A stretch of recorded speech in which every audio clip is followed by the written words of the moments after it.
you said earlier on that MRI would not necessarily be your first approach with a patient. No, the problems with MRI, it's very useful because it's incredibly detailed, and we'll come to what we can see on it in a bit, but it doesn't really give you as much structural information. Now, and there's a couple of reasons shouldn't be the first line sort of scan for a hip. And firstly, it's because it's fair to say we could be dealing with arthritis there. It's not particularly dramatic arthritis, I wouldn't imagine. And if you pick that up on an X-ray, you've got your diagnosis. You don't need to do any more investigation, really. But there's a lot of other hip pathology that shows up on an X-ray if you know how to read the radiographs properly. And your hip might look normal, and I think there is a problem in the community reporting of X-rays that often the focus is on, is it arthritic or is it not arthritic?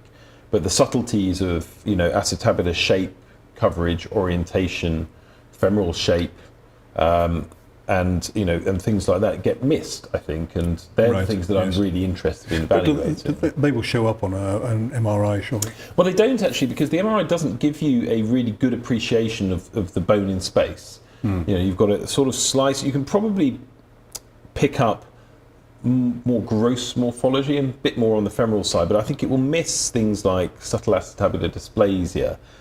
It'll miss the functional acetabular retroversion that you might get as well, because it's not really designed to give you the pelvis in a functional position to look at as a 3D object. So actually, I will learn an awful lot more from an X-ray, and in fact then a CT if I want to do more detailed imaging. Whereas I tend to use the MRI scan for a couple of very focused reasons. Now, I generally get them on everyone, because without an MRI scan you aren't going to pick up stress fractures. You aren't going to pick up, you aren't going to get as much information about the joints.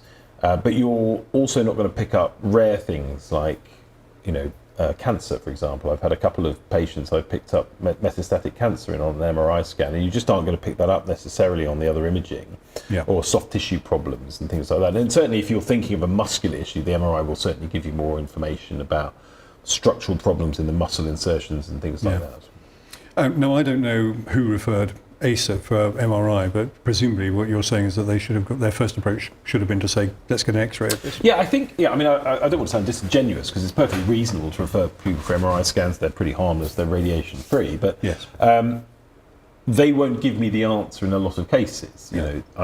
I don't know whether people ordering X-rays in the community will also get the answers that they want. That's the other problem, I suppose, is if you're looking away from the gross morphological changes. But I would certainly start with an X-ray, and I encourage all my orthopaedic colleagues and people who review X-rays, practitioners in the community, to actually get comfortable with X-ray imaging, because it will tell you an awful lot. Were you saying that the radiologists generally might not be looking for the sort of thing that you would want to know in their reports? Our experience is that is the case, So we don't always, it isn't the case that simply ordering the X-ray will tell you the answer without it being seen by somebody who you've got to know what you're looking perhaps for. Really wants to look at the hip in a lot more detail. It's variable for sure, and I think that's part of the problem of picking up some of these issues.